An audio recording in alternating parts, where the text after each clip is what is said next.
고린도후서 제7장 10절의 말씀 다시 한번 봉독을 하면요, 하나님의 뜻대로 하는 근심은 후회할 것이 없는 구원에 이르게 하는 회개를 이루는 것이요 세상 근심은 사망을 이루는 것이니라. 아멘. 따라하시죠. 근심하라. 근심하라. 근심하지 말라. 근심하지 말라. 두 가지 말이 완전히 정반대의 말인데 한 구절에 두 가지가 다 있어요. 우리는 근심을 많이 하면 할수록 좋은 게 있습니다. 그게 뭘까요? 하나님의 뜻대로 하는 근심. 따라하시죠. 하나님의 뜻대로 하는 근심. 뜻대로 하는 근심. 그리고 이제 반대로 근심하지 말아야 될 것은 내 뜻대로 하는 근심이죠. 하나님의 뜻대로 하는 근심은 성령께서 시켜서 하는 근심입니다. 근데 내 뜻대로 하는 근심은 세상 근심이에요. 세상 근심. 걱정, 근심, 염려 모든 걸 다 버려야 됩니다. 세상적인 근심, 걱정, 염려는 몽땅 버려야 되고 단호하게 잘라야죠. 그러나 우리는 하나님의 뜻대로 하는 근심은 하면 할수록 좋습니다.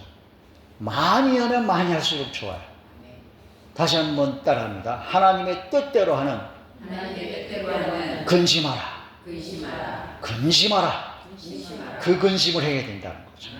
그 성경을 잘 모르면 내가 어떤 근심을 하고 있는지 잘 몰라요.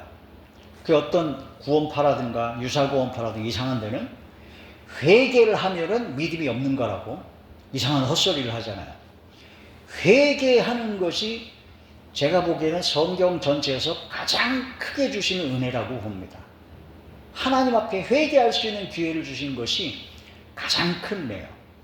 따라서 회개할 수 있는 기회. 여러분, 가룟 유다가 있고 베드로가 있습니다. 가룟 유다는 예수님을 은삼십에 팔아먹었습니다. 베드로는 예수님을 3번 부인했습니다. 그리고 마지막 3번째는 예수님을 저주까지 했어요. 그러면 그 죄의 경중을 달아볼 때 가룟 유다나 뭐 베드로나 거기서 거기에요. 그렇죠? 근데 중요한 것은 가룟 유다는 회개할 기회를 얻지 못했어요. 근데 베드로는 회개할 기회를 얻었습니다. 그 차이가 상상할 수 없을 정도로 엄청난 차이입니다. 베드로가 3번 예수님을 부인하고 네가 새벽닭 울기 전에 3번 나를 부인할 것이다 라고 하신 주님의 말씀이 생각나서, 따라하죠. 주님의 말씀이 생각나서 성경 하나님의 말씀이 생각이 나야 돼요. 그래서 육신의 생각은 사망이요 영의 생각은 생명과 평안이라는 것처럼 회개를 하나님께서 기회를 주신 사람은요 말씀이 생각이 납니다. 말씀이 생각이 나요. 근데 회개할 기회를 안 주시는 사람들은 말씀이 전혀 생각이 안 나요. 왜냐하면 성경 말씀이 죄를 깨닫게 하는 목적이거든요. 율법으로는 구원받는 것이 아닙니다. 율법의 행위로 구원받는 것이 아니라 율법은 죄를 깨닫게 하는 것이죠. 내가 얼마만큼 죄인이냐라는 것을 알게 하는 게 율법, 하나님의 말씀입니다. 성경을 안 깨달으면 내가 죄인인지를 몰라요. 그 회개를 안 해요. 하나님의 뜻대로 하는 근심을 안 합니다. 그런데 세상 근심은 잔뜩 하고 있어요. 돈 걱정, 무슨 걱정. 하나님의 뜻대로 하는 근심, 즉 회개를 이루는 회개하는 그런 거 외에 다른 어떤 것도 걱정, 근심, 염려를 가버려야 됩니다. 예수님께서 하셨어요. 하나님을 믿으니 또 나를 믿으라. 인생이 아무리 오래 살아도 100년을 못 삽니다. 100년을 못 살아요. 그리고 또한 제가 전에도 말씀드렸듯이 태어날 때는 순서가 있지만 갈 때는 순서가 없어요. 언제 어느 때 어떻게 갈지 몰라요. 그래서 100년도 못 사는 이 삶을 내가 어떻게 살 것인가, 하나님의 뜻대로 살고자 하는 그런 근심, 항상 회개하고 낮아지고 겸손하고 깨어 근신하여 기도하고. 베드로서에 보면 이런 말씀이 있잖아요. 만물의 마지막에 가까웠으니 정신을 차리고 깨어 근신하여 기도하라. 따라하죠. 정신을 차리고 깨어 근신하여 기도하라. 근신하여 기도하라. 마귀와 귀신과 어둠이 자라면 할 수만 있으면 택하신 자들도 미혹하려고 우는 사자같이 엄청나게 역사하고 있습니다. 이 세상에 얼마나 미혹이 많은데, 세상 걱정, 근심, 염려로 우리를 걱정, 근심으로 빠져들어서 세상 근심은 사망에 이르는 것처럼 사망으로 끌고 가려고 온갖 역사를 이룹니다. 마태복음은 네 가지 마태 비유가 있죠. 첫째는 길가, 그 다음에 두 번째는 돌짝밭, 그 다음에 세 번째는 가시떨기, 네 번째가 옥토밭이요. 밭은 우리의 마음이라고 그랬어요. 우리 마음에 하나님의 말씀을 이렇게 뿌리는 거예요. 하나님의 말씀을 여러분 지금 마음에 들었어요. 이게 뿌리시는 겁니다. 그렇죠? 여러분 마음편에 들었는데 여러분의 마음이 지금 길가냐, 돌짝밭이냐, 가시떨기냐, 아니면 옥토냐. 옥토는 30배, 60배, 100배로 하나님의 말씀이 기적의 역사가 일어납니다. 아멘. 평생 막 불치병으로 평생 엄청난 병과 그런 것으로 해가지고 사형 선고를 받은 어느 분이 그게 며칠 안 남았다고 했어요. 그래서 기도원을 가서 기도를 했는데 그때 하나님의 말씀으로 요한복음 5장에 있는 말씀을 들었답니다. 요한복음 5장의 24절에 있는 말씀이 뭐냐면, 예수님을 믿으면, 진짜 마음으로 믿으면 너희는 이제 영생을 얻었다. 사망에서 생명으로 옮겼느니라. 그 말씀이 강하게 오더래요. 그래가지고 우와, 나는 예수님을 진짜 믿습니다고 신앙 고백하고 저희 믿음 없음을 도와주시옵소서 기도하면서 눈물 뿌려 회개하고 사망에서 생명, 영생으로 얻게 하신 하나님의 은혜에 진심으로 감사와 기쁨으로 영광, 눈물 콧물 흘리면서 회개하고 기도했대요. 그 즉시 나타납니다. 놀라운 기적의 역사가 나타나는 거죠. 하나님의 역사, 하나님의 말씀을 듣고 딱 하나님의 뜻대로 하는 근심만 하면 기적의 은혜가 나타납니다. 아멘. 옥토밭이 된 거예요. 옥토밭이 돼가지고 그 즉시 말씀의 씨앗이, 말씀이 뿌려졌을 때 그 말씀이 그 즉시 열매를 맺는 겁니다. 온 천하에서 열매를 맺어 자라게 돼요. 말씀을 듣고 깨닫고. 그러니까 이 말씀을 마음을 활짝 열고 잘 받아들여야죠. 근데 길가는 어떤 밭이 길가예요? 길가에 하나님의 말씀의 씨를 보면 길가는 사람들이 많이 다닙니다. 그래서 발로 밟아요. 땅이 딱딱합니다. 딱딱해가지고 씨가 뿌려졌을 때 그 씨가 들어갈 수가 없어요. 딱딱해서. 그게 못 들어가는데 그나마 또 씨가 이제 들어가려고 아무리 하려고 기다리는데 새가 와서 쪼아먹어요. 그렇죠? 하나님의 말씀을 아무리 들어도 이게 뭔 말인지 하나도 못 깨달아요. 근데 못 깨달아서 지금 졸리기도 하고 막 이게 뭔 얘기가 그러고 있는데 자꾸 잡생각이 나네요. 집에 두고 온 여러 가지, 혹시 집에 갑자기 내가 가스불은 켜고 오지 않았는지 뭐 여러 가지 잡생각이 나면서 걱정 근심은, 그게 바로 마귀가 주는 생각이죠. 그래서 하나님의 말씀을 전혀 못 깨달아요. 설교를 1시간 들었는데 끝나고 나서 보니까 뭘 들었는지 하나도 몰라. 길가입니다. 길가. 두 번째 무슨 밭이에요? 돌짝밭. 돌짝밭은 말씀을 딱 들어요. 씨가 뿌려지면은 거기가 들어가가지고 싹이 납니다. 싹이 나는데 싹이 조금 나다가 뿌리가 깊이 넓게 퍼져야 되는데 퍼질 수가 없어요. 왜냐면 돌이 많아서. 돌멩이가 많아가지고 하나님의 말씀이 깊이 은혜가 안 돼요. 그게 뭐냐면 돌이 뭐냐면 이제 고집의 돌덩어리, 혈기의 돌덩어리, 교만의 돌덩어리, 그런 돌덩어리들이 내 마음에 가득하면 하나님의 말씀이 뿌리를 못 내립니다. 말씀에 좀 은혜 받았어요? 근데 누가 날 기분 나쁘게 혈기를 왕창 부려가지고 성질 내서 다 쏟아버리고. 하나님의 말씀은 그래도 내가 경험한 것과 내가 지식이 더 많다. 교만의 돌덩어리가 있는. 세 번째 밭이 뭐라고요? 가시떨기예요. 가시떨기.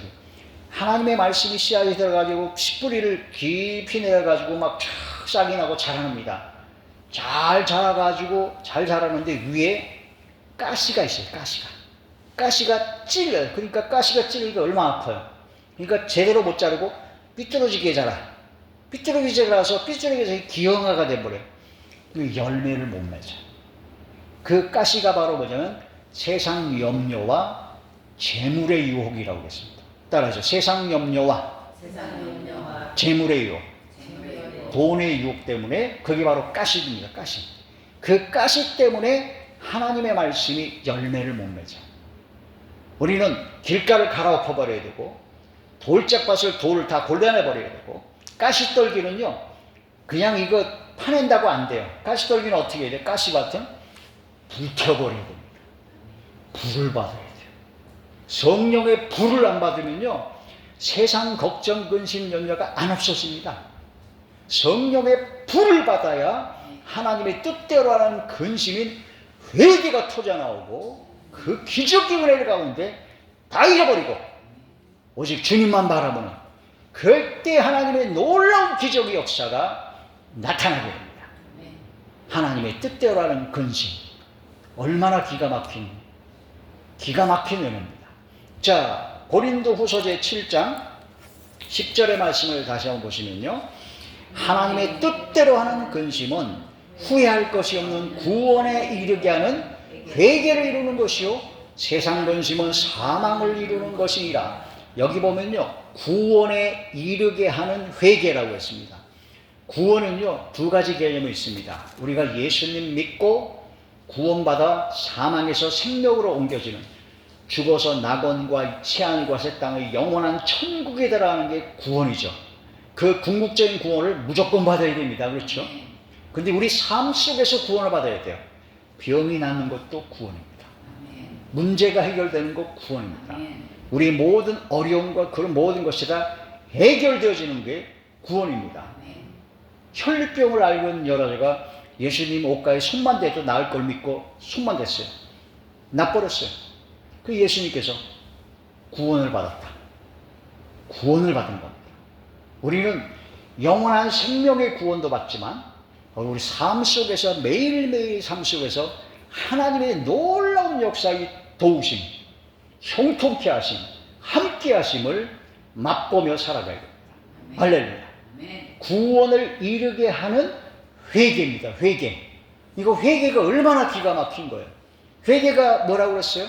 마음과 생각을 돌이키고 그 다음에 말과 행동을 고치는 겁니다. 근데 마음과 생각을 돌이키는 건 잘해요. 아주 잘해요. 눈물도 많이 흘려. 기도도 많이 해. 근데 그것만 끝나면 말을 안 고쳐. 행동을 안 고쳐. 그러면 덜 된 회개입니다. 진정 회개는 회개에 합당한 열매를 맺으라 했습니다. 따라서 회개에 합당한 열매를 맺으라. 입술의 열매가 말하는 거죠. 그 다음에 행함의 열매가 맺어져야 됩니다. 행함의 열매가. 하나님의 뜻대로 하는 근심을 하면 하나님 앞에 회개함으로써 따라서 간절하고 열심 있고 사모하게 되며 깨끗하게 된다. 이거 말고도 많지만 제가 느낀 게 한 4가지가 가장 핵심인 것 같아요. 다시 따라합니다. 간절해지고 열심 있고 사모하게 되고 깨끗하게 되어. 그래서 하나님 앞에 귀히 쓰임받게 됩니다. 할렐루야. 자, 고린도후서 제 7장 11절의 말씀을 다 함께 봉독합니다. 시작. 보라, 하나님의 뜻대로 하게 된 이 근심이 너희로 얼마나 간절하게 하며 얼마나 변증하게 하며 얼마나 분하게 하며 얼마나 두렵게 하며 얼마나 사모하게 하며 얼마나 열심 있게 하며 얼마나 벌하게 하였는가. 너희가 그 일에 대하여 일체의 너희 자신의 깨끗함을 나타내었느니라. 아멘. 간절해집니다. 회개하면 열심을 냅니다. 사모하게 됩니다. 깨끗해집니다. 그러면 쓰임받습니다. 놀라운 기적의 은혜를 체험하게 됩니다. 할렐루야. 디모데후서 2장 21절이죠. 시작. 그러므로 누구든지 이런 것에서 자기를 깨끗하게 하면 귀 쓰는 그릇이 되어 거룩하고 주인의 쓰심에 합당하며 모든 선한 일에 준비함이 되리라. 아멘.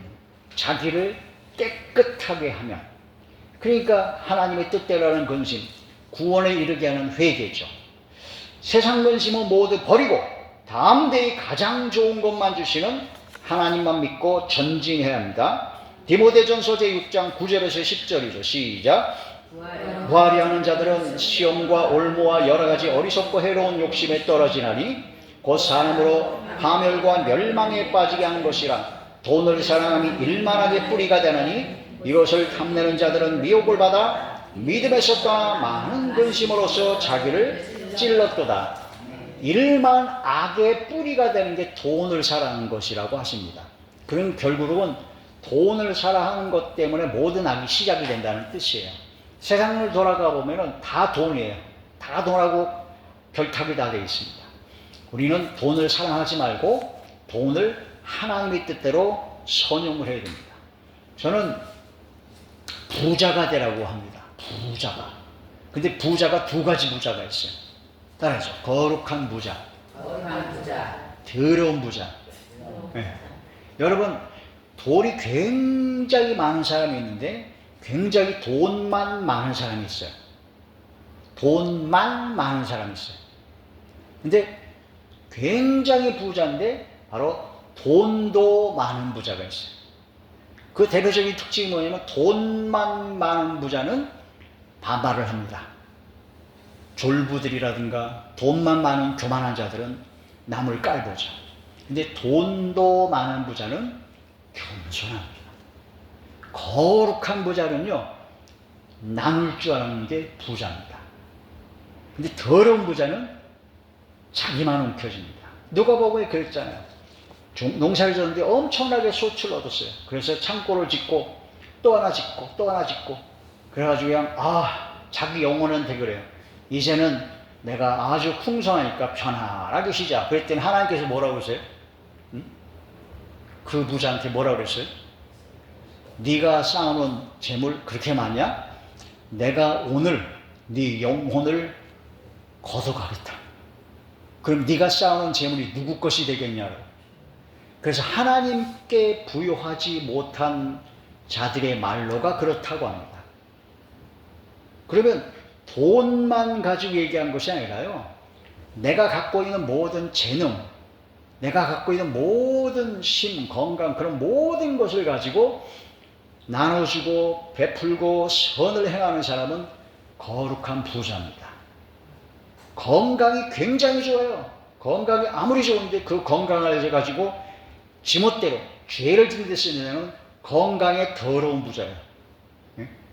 재능이 굉장히 많아요. 권세도 많고 지혜도 많고 그 모든 걸 가지고 하나님의 뜻대로 하지 않고 지 뜻대로 지 욕심만 한다 그러면 더러운 부자입니다. 돈만 얘기하고 하는 것이 아닙니다. 그렇죠? 따라서 나는 거룩한 부자가 되겠습니다. 거룩한 자가 되겠습니다. 다시 따라합니다. 거룩한 부자가 되겠습니다. 거룩한 부자가 되겠습니다. 선을 행하고 나눠주고 베푸는 삶. 돈이 많은 사람은 돈으로, 또 지혜가 많고 권세가 있는 사람은, 건강인 사람은 그 모든 내가 갖고 있는 것으로 나눠주는 겁니다. 할렐루야. 아멘. 저는 돈은 별로 없어요. 저는 그 주의종이라 하다 보니까 돈 버는 일만 하려고 그러면 하나님께서 막으시고 힘들게 하셔가지고 돈 버는 건 포기했습니다. 그래서 그냥 기도하고 제가 하나님께 받은 말씀을 전해주고 기도해주고 찬양으로 영광 돌리고 상담해주고 내가 줄 수 있는 게 많아요. 그렇죠? 돈만 좀 못 줘. 근데 제가 있는 형편에서 돈도 드리려고 그래요. 그래서 모트기돌 선교회라고 있어요. 북한 선교만 전문하신 그 선교회 단체가 있어요. 모트기돌 선교회 몇만이라도 매달 보내고 있고, 섬김의 손길이라고 장애인 선교, 노숙자 선교하는 아주 기가 막힌 진짜 투명하게 하시는 그런 선교회가 있어요. 거기도 조금 보내고, 요즘은 또 어떤 개척교회 목사님, 저는 가난하고 연약한 목사지만 그 개척교회 목사님이 후원을 요청한다고 이렇게 연락이 왔더라고요. 자기가 교도소 선교다고 그렇게. 그래서 거기도 조금, 그러니까 많이는 못 보내. 제가 할 수 있는 게 있으니까. 그래서 조금씩 내가 있는 범위 내에서 나눠주려고 합니다. 그래서 저는 거룩한 부자입니다. 그렇죠. 제 형편과 제 재정 상태를 보면 절대로 못 나누죠. 내가 쓰기도 모자른데. 어떤 사람은 굉장히 재정이 많아요. 풍성해. 근데 맨날 모자르대. 움켜쥐기만 해. 자기와 자기 가족과 자기만을 위해서 쓰지 선을 해오고 나눠주고 베푸는 삶을 절대로 못 씁니다. 더러운 부자입니다. 응? 여러분 거룩한 부자가 되시길 주의 이름으로 축원합니다. 돈을 사랑함이 일만하게 뿌리다. 그런 사람은 많은 근심으로 자기를 찔르게 된다는 그런 뜻이 되죠. 베드로전서 제1장 5절에서 6절입니다. 시작. 너희는 말세에 나타내기로 예비하신 구원을 받기 위하여 믿음으로 말미암아 하나님의 능력으로 보호하심을 받았느니라. 그러므로 너희가 이제 여러 가지 시험으로 말미암아 잠깐 근심하게 되지 않을 수 없으나 오히려 크게 기뻐하도다. 아멘. 하나님의 뜻대로 하는 근심을 하는 사람, 즉 회개가 이루어지는 사람은 성령의 역사로 회개가 나오기 때문에 우리 주변 환경과 여건에 따라서 조금씩 어려워서 잠깐 근심할 수 있어요. 그러나 내 속에 성령께서 역사서 오히려 큰 기쁨으로 이기게 됩니다. 할렐루야. 현실을 보고 환경을 보면 근심 걱정으로 머리가 터질 지경에 우울증 걸릴 수밖에 없어요. 그러나 성령의 역사로 말미암아 편안해져요. 평강이 하나님께서 함께하십니다. 그게 성령의 역사죠. 성령의 역사. 마태복음 제7장 9절에서 11절입니다. 시작. 너희 중에 누가 아들이 떡을 달라는데 돌을 주며 생선을 달라는데 뱀을 줄 사람이 있겠느냐. 너희가 강자라도 좋은 것으로 자식에게 줄 줄 알거든 하물며 하늘에 계신 너희 아버지께서 구하는 자에게 좋은 것으로 주시지 않겠느냐. 악한 부모라도 자기 자식에게는 가장 좋은 걸 줍니다. 자식이 떡을 달라는데 돌을 줄 자가 어디 있고 자식이 생선을 달라는데 뱀을 줄 자가 어디 있겠느냐. 그러므로 하늘에 계신 너희 아버지께서는 가장 좋은 것으로 주신다. 그 말씀을 믿습니까? 아멘. 여러분의 하나님의 아버지십니까? 아멘. 하나님의 자녀이십니까? 아멘. 여러분에게 가장 좋은 걸 주십니다. 아멘. 가장 좋은 길로 인도하십니다. 아멘. 가장 최고인 것만 주십니다. 아멘. 제가 100% 맞는 예언이라는 거예요. 아멘. 이거는 절대 맞는 예언이에요. 아멘. 이건 예언이에요. 이건 전혀 안 맞을 수 없어요. 가장 좋은 것만 주신다니까요. 아멘. 하나님이 못하시는 게 두 가지가 있다 그랬죠? 한 번 약속하면 변함이 없어요. 거짓말을 못하세요. 하나님께서 직접 주님께서 말씀하신 거 아니에요. 악한 부모라도 자기 자식에게 좋은 걸 주는데 너희 하늘아버지께서 너희에게 좋은 걸 주지 않겠느냐? 라고 물으십니다.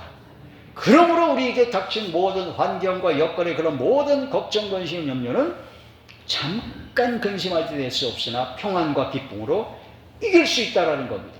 할렐루야. 아들과 함께 좋은 것을 주시는 하나님. 로마서 8장 32절입니다. 시작. 자기 아들을 아끼지 아니하시고 우리 모든 사람을 위하여 내주시니가 어찌 그 아들과 함께 모든 것을 우리에게 주시지 아니하겠느냐. 아멘. 예수님을, 하나님의 아들 예수 그리스도를 이 땅에 보내셔서 우리를 구원해 주셨습니다. 하나님의 독생하신 하나님, 근본 하나님의 본체이신 하나님께서 직접 자기 아들을 보내셔서 십자가의 모진 고통으로 우리를 죄를 다 대속하시고 구원해 주셨습니다. 그걸 믿습니까? 아멘. 그걸 믿는다면 하나님께서 그 아들과 함께 모든 걸 다 주신대요. 우와, 이게 믿어지십니까? 아멘.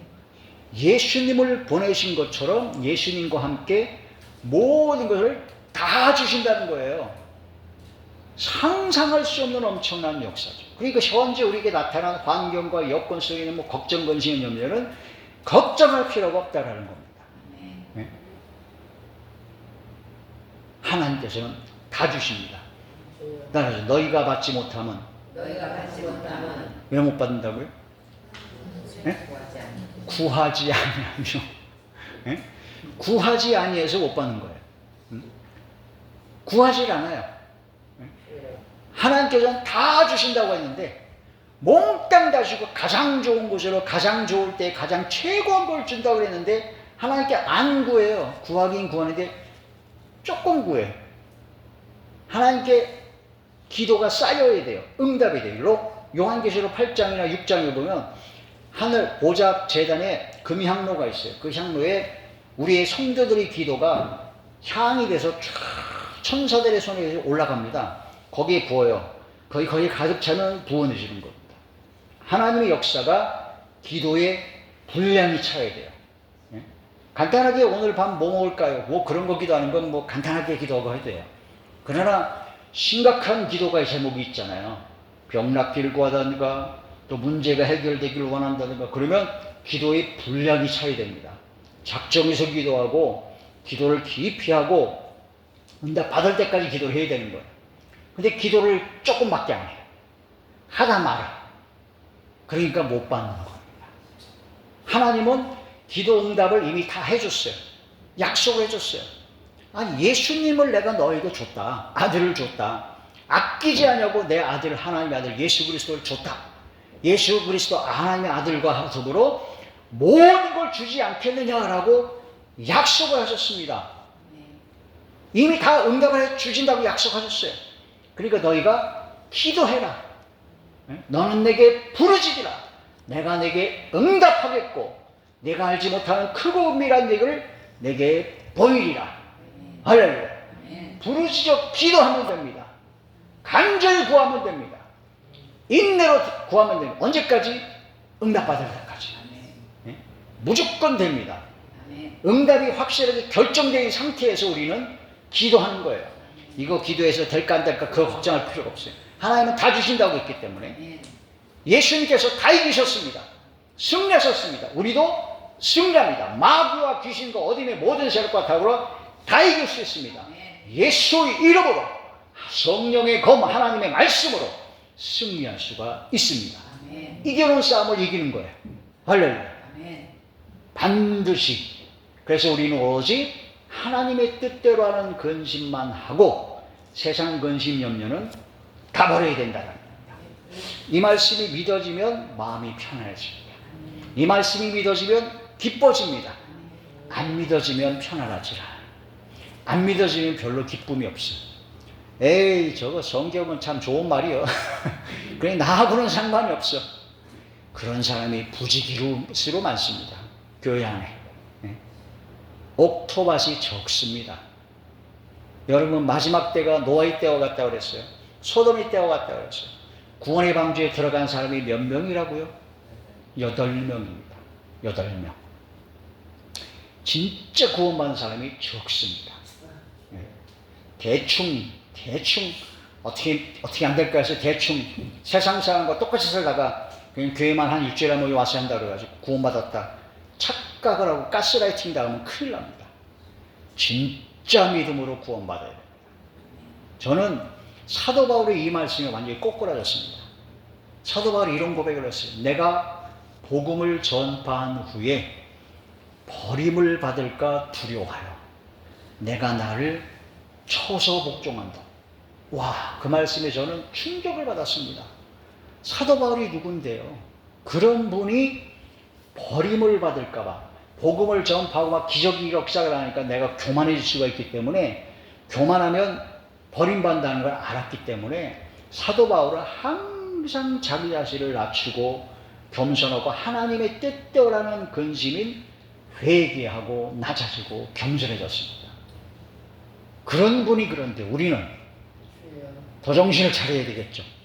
근데 요즘 많은 교회에서 목사, 장로 뭐 할 거 없이 좀 은사 받았던 사람들이 얼마나 교만한지 몰라요. 얼마나 교만한지 몰라요. 고집이 무지하게 세. 하나님의 말씀을 들어도 깨닫지 못하고 회개를 안 해. 낮아지고 겸손해질 수가 없어요.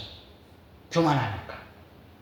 자, 가장 좋은 것만 주시고 가장 좋은 길로만 인도하여 주시는 아버지 하나님만 믿고 신뢰하며 세상 근심을 다 버리고 오직 하나님의 뜻대로 하는 근심만 하는 모두가 되기를 축복합니다. 할렐루야. 기도드리겠습니다. 할렐루야. 전능하신 아버지 감사함을 드립니다. 오직 아버지 하나님의 뜻대로 하는 근심만 하는 구원에 이르게 하는 회개가 넘쳐나게 하여 주시옵소서. 성령께서 임재하여 주사 애통하며 회개할 마음 충만하게 하여 주시옵시며 회개의 성령으로 충만되게 하여 주시옵소서. 세상 근심 염려는 다 버리게 하시고 다 물리치게 하시고 강하고 담대한 믿음으로 승리하게 하여 주시고 응답받게 하여 주시옵소서. 아버지께서 함께하여 주실 것을 믿사옵고 우리 주 예수님의 이름으로 감사하며 간절히 기도 올려옵나이다. 아멘.